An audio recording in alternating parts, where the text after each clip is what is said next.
Y seguimos con más de Contexto Global de France 24 en español. Mi nombre, Luis Méndez Urich. A continuación, nuestros titulares. El presidente de Estados Unidos, Donald Trump, declaró sentirse insatisfecho con la más reciente propuesta iraní para poner fin al conflicto. Las palabras del mandatario estadounidense se producen poco antes de acabarse el plazo para que el Congreso decidiese sobre la guerra en Irán. El jefe de la Casa Blanca también se pronunció sobre el fin de las hostilidades. Al menos 5.000 soldados estadounidenses serían retirados de bases militares de la Unión Americana en Alemania. La medida es en respuesta a la tensión entre Washington y Berlín por la guerra en Irán, a partir de los comentarios del canciller Friedrich Merz, que no fueron del agrado para el presidente Trump. En México, miles de trabajadores, en su mayoría maestros, salieron a las calles para exigir, entre otras cosas, reivindicaciones salariales. Además, el bloque de educadores no descarta organizarse para realizar manifestaciones en el marco de la Copa del Mundo. En una semana en el mundo nos preguntamos por qué Emiratos Árabes Unidos ha abandonado la OPEP cuando se cumplen 60 días de la guerra iniciada por Estados Unidos e Israel en Irán.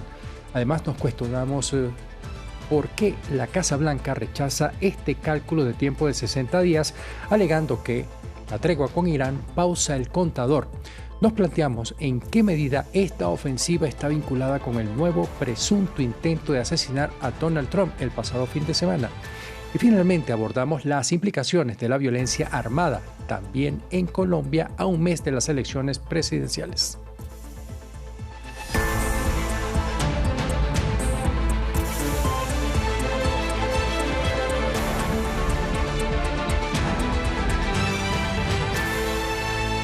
Comenzamos. En Estados Unidos, el presidente Donald Trump ha vuelto a amenazar con aniquilar a Irán si no pone sobre la mesa un acuerdo que cumpla sus demandas: la renuncia de toda actividad y entrega de material nuclear, el fin de su programa de misiles balísticos, la apertura del estrecho de Hormuz a la navegación comercial y supervisión de todas sus instalaciones. Peticiones que la República Islámica no está dispuesta a satisfacer mientras crece la tensión en el Congreso para que Trump cumpla con la ley y pida autorización para prolongar su ofensiva militar que ya superó los 60 días. Nos cuenta más Jesús Yahure. De nuevo, amenazas de Trump, el empuje de Irán e impaciencia en el Congreso ante la guerra. La mayor parte de su ejército ha sido aniquilado, pero acabamos de tener una conversación con Irán. Veamos qué sucede, pero diría que no estoy contento. Trump amenazó otra vez con aniquilar a Irán si no cede a sus condiciones. Más tarde, durante una conferencia, Trump negó que vaya a retirarse de la región. Vamos a resolver esto como es debido. No nos vamos a ir antes para que el problema vuelva a surgir dentro de 3 años. Irán responde y admite que los diálogos no son convencionales. El problema de la parte estadounidense es que siempre ha pretendido imponer sus máximas exigencias durante las negociaciones y a lo largo de todo el proceso diplomático, presionando a la otra parte para que las acepte. La campaña de Trump entró ya en el terreno legal inexplorado. Su guerra se ha prolongado más de 60 días. Según la Constitución, es el Congreso el que declara cuándo, dónde y contra quién está en guerra el país. La impaciencia de republicanos y demócratas crece como el costo material y político del conflicto, mientras Trump, que no solicitó la autorización del Congreso y se ha negado a hacerlo, desafía a los legisladores y dice que las hostilidades acabaron. Además, tilda de inconstitucional la ley sobre los poderes de guerra adoptada en 1973. China, que asumió la presidencia del Consejo de Seguridad de Naciones Unidas, instó este viernes a ambas partes a trabajar para mantener abierto el estrecho de Hormuz. La causa fundamental de esta situación es la guerra ilegítima de Estados Unidos e Israel contra Irán. Y tiene consecuencias que se extienden por todas partes. Irán no quiere imposiciones según el jefe de su poder judicial. Trump exige un acuerdo confeccionado a la medida de sus demandas. El precio del petróleo se ha disparado a sus máximos en 4 años y los mercados globales ya sienten el impacto del alza en bienes y servicios. La guerra entre Estados Unidos e Irán genera consecuencias severas en países y organizaciones, como es el caso de ACNUR, la Agencia de la ONU para los Refugiados. Desde el comienzo del conflicto, los costos de envío de ayuda han aumentado y en algunos casos se han hasta duplicado. Ramiro Cuevas-Barberena nos cuenta más. Otra consecuencia de la guerra en Irán. La cadena de suministros de la Agencia de la ONU para los Refugiados, ACNUR, se vio afectada por el aumento de los precios que surgió por el conflicto en Medio Oriente. Las dificultades para navegar por el Golfo Pérsico y el cierre del Estrecho de Hormuz han incrementado los costos de transporte de los productos y retrasan los envíos. El cierre de las rutas marítimas clave ha obligado a utilizar alternativas más largas y costosas, lo que ha provocado un aumento en los tiempos de tránsito y una mayor complejidad operativa. Las tarifas de flete procedentes de los principales países de origen han subido casi un 18% desde el inicio de las hostilidades. La situación implica una nueva complicación para abastecer a zonas de conflicto que ya de por sí tenían un déficit, como por ejemplo en Sudán, que padece la mayor crisis de desplazamiento del mundo, o su vecino Chad, donde los costes de la ayuda humanitaria se han duplicado, pasando de $927.000 a $1,87 millones, y los plazos de entrega se extendieron hasta 25 días. Las operaciones de ACNUR a nivel mundial representan solo el 23% de los $8.500 millones necesarios, lo que significa que cada dólar adicional que se gasta en transporte es un dólar menos que podemos proporcionar a las personas desplazadas sobre el terreno, o menos personas a las que podemos ayudar. También aumentaron la gasolina y el seguro contra riesgos de guerra, que se suman a la congestión de los puertos, un combo que le añade dificultad a la misión de abastecer a los 135 millones de refugiados y desplazados, quienes solo cuentan con el 23% de la financiación necesaria. En Líbano, al menos 12 personas murieron en nuevos ataques israelíes contra el sur del país y la respuesta del grupo chií Hezbollah en diversos puntos del norte de Israel. A pesar del alto el fuego, al menos 12 personas habrían muerto tras los ataques contra la aldea libanesa Habuch. Los ataques siguen a la respuesta de Hezbollah, que informó a través de diversos comunicados sobre el lanzamiento de drones y cohetes a posiciones militares israelíes. Estados Unidos reducirá su presencia militar en Alemania. El Pentágono prevé el retiro de unos 5.000 efectivos, esto debido a la molestia del jefe de la Casa Blanca, Donald Trump, tras los comentarios realizados por el canciller germano Friedrich Merz. Este comentó que Estados Unidos ha sido humillado por Irán. La acción ya venía siendo comentada por Donald Trump en el pasado, luego de indicar un bajo respaldo de sus socios europeos en la guerra con Irán. Ucrania plantea una reforma de su ejército en medio de la guerra con Rusia que ya tiene más de 4 años. Así lo informó el presidente Volodymyr Zelensky este 1 de mayo. La iniciativa, entre otras cosas, prevé aumentos salariales y la desmovilización de los soldados más veteranos. El mandatario ucraniano señaló que será este mes de mayo cuando se cierren los detalles y en junio se verán los primeros resultados. El presidente estadounidense Donald Trump informó este viernes que aumentará en 25% los aranceles a todos los automóviles que ingresan a la Unión Americana, luego que, a su criterio, el bloque de los 27 no ha cumplido con el acuerdo comercial pactado el año pasado. El anuncio de Trump se presenta a pesar que la Corte Suprema anuló parte de los aranceles impuestos por Donald Trump al considerar que se excedió en su autoridad. Ya no más, al contrario, están volviendo todas. Ya sabe, las fábricas están regresando nuevas a nuestro país, pero están volviendo todas. Pero les hemos comunicado que les vamos a cobrar, vamos a aumentar sus aranceles al 25%, sabiendo que si construyen sus plantas en Estados Unidos no hay aranceles. Tienen que contratar a nuestros magníficos trabajadores estadounidenses y no hay aranceles. Tras 25 años de negociación, entró en vigor provisionalmente el Acuerdo de Libre Comercio entre la Unión Europea y el bloque sudamericano Mercosur, un tratado con fuertes críticos como los ecologistas y algunos agricultores europeos que denuncian una competencia injusta debido al bajo precio de los productos sudamericanos importados. Sin embargo, aún es necesario el visto bueno del Tribunal de Justicia de la Unión Europea para que la implementación del acuerdo sea permanente. Los detalles con Samuel Salgado Castro. Entra en vigor provisionalmente el controvertido acuerdo de libre comercio entre la Unión Europea y el bloque suramericano Mercosur. La clave del tratado, la eliminación del 91% de los aranceles a las exportaciones europeas y el 92% a las de Mercosur. Los partidarios europeos del acuerdo, entre ellos Alemania y España, afirman que ayudará a compensar el impacto de los aranceles impuestos por el presidente estadounidense Donald Trump, una postura difundida por el presidente de Brasil, Luis Inácio Lula da Silva. Después de que el presidente Trump tomara la medida que tomó, imponiendo aranceles unilateralmente a todo el mundo, la respuesta que la Unión Europea y Brasil dieron al mundo fue que no hay nada mejor que creer en el ejercicio de la democracia, en el multilateralismo y en las relaciones cordiales entre las naciones. En oposición, los ecologistas aseguran que incrementará la destrucción de la selva tropical en Brasil, y Francia y otros países críticos argumentan que el acuerdo de libre comercio aumentará las importaciones de carne y azúcar baratas a Europa, perjudicando a los agricultores nacionales. Pero Europa también ampliará su mercado gracias a la exportación de automóviles, vino, queso, minerales y vegetales.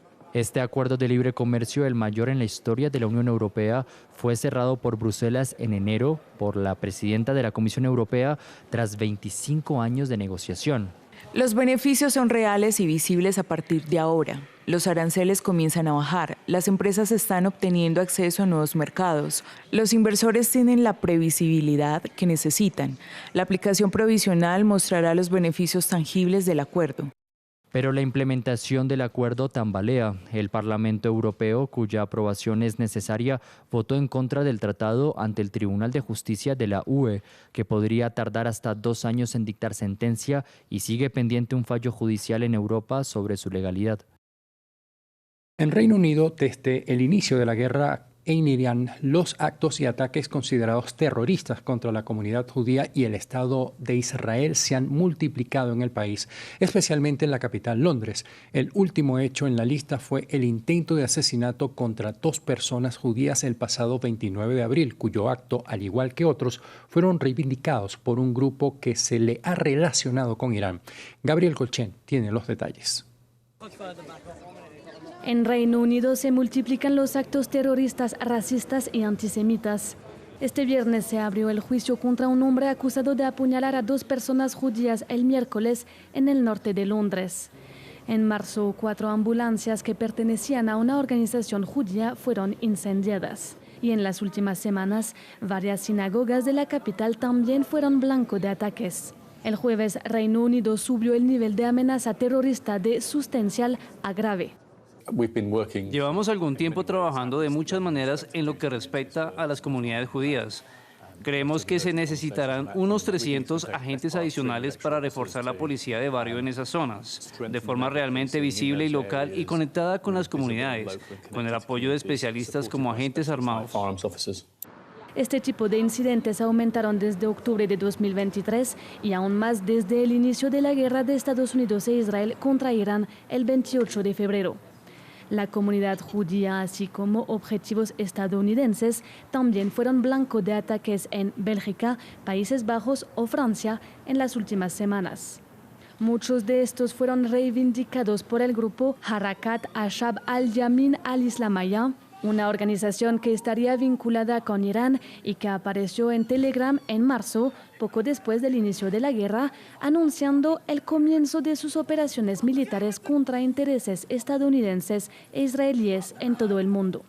Según un reporte publicado el 23 de marzo por el Centro Internacional para la Lucha contra el Terrorismo, si bien el grupo podría haber reivindicado varios de estos ataques de forma oportunista, está cada vez más claro que Irán respalda estos actos terroristas en Europa. Aunque no hay pruebas inequívocas de la implicación iraní en la serie de atentados en Bélgica, Países Bajos y Reino Unido, las circunstancias que los rodean, en particular el sospechoso rastro digital, incluida la difusión a través de cuentas estrechamente vinculadas al ecosistema del Cuerpo de los Guardianes de la Revolución, apuntan claramente a una actividad respaldada por Irán. Según la organización, estos ataques hacen parte de una tendencia de guerra híbrida en la que personas locales, muchas veces jóvenes, son reclutados a cambio de sumas de dinero relativamente pequeñas. En México, al menos 11 personas murieron luego de volcarse un autobús turístico en el estado de Nayarit, en una zona fronteriza con el estado de Jalisco. Así lo confirmó la Fiscalía General de la entidad de Nayarit, que además indicó que al menos 31 heridos dejó este accidente. Por el momento se desconocen las causas que originaron el mismo, pero las autoridades de seguridad ya procesan los detalles de la escena para determinar sus causas. México conmemora el Día del Trabajador este 1 de mayo, entre marchas sindicales y una reforma laboral que busca reducir la jornada semanal a 40 horas hacia 2030. Las movilizaciones encabezadas por la Coordinadora Nacional de Trabajadores de la Educación reflejan tensiones persistentes por salarios, pensiones y condiciones laborales en un contexto donde la informalidad sigue marcando el mercado de trabajo. Jorge Hurtado con el reporte desde la capital mexicana.